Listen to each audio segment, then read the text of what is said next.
बिस्मिल्लाहिर्रहमानिर्रहीम।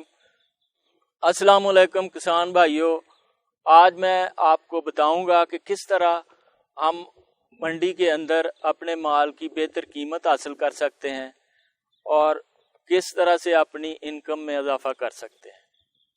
तो इसमें सबसे पहले जो समझने वाली बात है वो ये है कि जब भी हम किसी चीज़ को फसल को बोते हैं तो उस वक्त ही उस चीज़ की कीमत का तयन हो जाता है। अगर वो फसल मार्केट की डिमांड से ज़्यादा मंडी में पहुंचेगी तो हमें कम कीमत मिलेगी, अगर वो मंडी की तलब के मुताबिक होगी तो हमें बेहतर कीमत मिल सकेगी। होता यह है कि जब एक साल के अंदर किसी चीज़ की कीमत बहुत ज़्यादा हो जाती है तो अगली दफ़ा सारे किसान उसी फसल को लगाना शुरू कर देते हैं। तो उससे ये होता है कि जब नई फसल आती है तो उस वक्त मंडी के अंदर गलट हो जाता है, जिससे कीमतें क्रैश कर जाती हैं और बाज़ औक़ात ऐसी सूरत हाल भी हो जाती है कि किसान अपनी लागत जो है वो भी रिकवर नहीं कर सकता।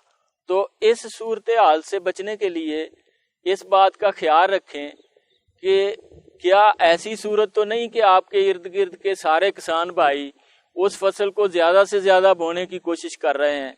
अगर इस तरह की कोई सूरत हाल पैदा हो रही है तो उस फसल से आपको बचना चाहिए और उस फसल को नहीं लगाना चाहिए। दूसरी जो बात है वो जिस वक्त फसल की कटाई हो रही होती है तो उस वक्त उस चीज़ की कीमतें बहुत कम हो जाती हैं।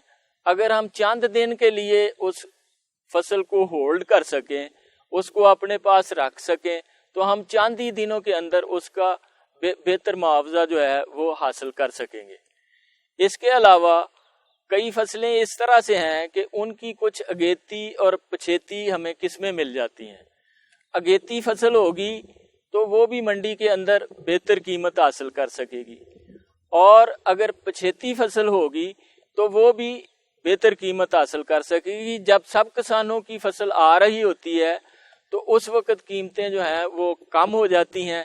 इस चीज़ को अवॉइड करने के लिए, इस चीज़ से बचने के लिए हमें या तो उसको कुछ दिन के लिए अपने पास स्टोर करना पड़ेगा या उसको ये जो अगेती और पछेती किस्में लगा के हम इससे बचाव कर सकते हैं और अपनी कीमत की बेहतर फसल हासिल कर सकते हैं।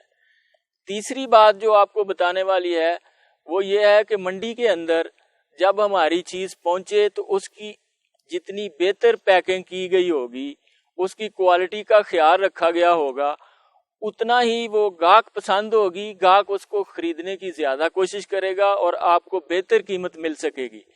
अगर आप फसल को जो भी जिन्स है, जो भी सब्जी है, जो भी फल है, उसको बेहतर तरीके से पैक करके नहीं ले जाते तो एक एहतमाल ये भी है कि रास्ते में उसमें कुछ ना कुछ खराबी हो जाएगी, कुछ ना कुछ फसल ज़ाया हो जाएगी, वो भी एक तरह का नुकसान है। और अगर वो उसकी पैकिंग हमने अच्छी की है तो मंडी के अंदर उसकी हम बेहतर कीमत जो है वो हासिल कर सकेंगे। इसके साथ ही मैं आपसे गुजारिश करूंगा कि इस चैनल को सब्सक्राइब करें ताकि हर नई आने वाली वीडियो आपको मिल सके और आप उससे फ़ायदा उठा सकें।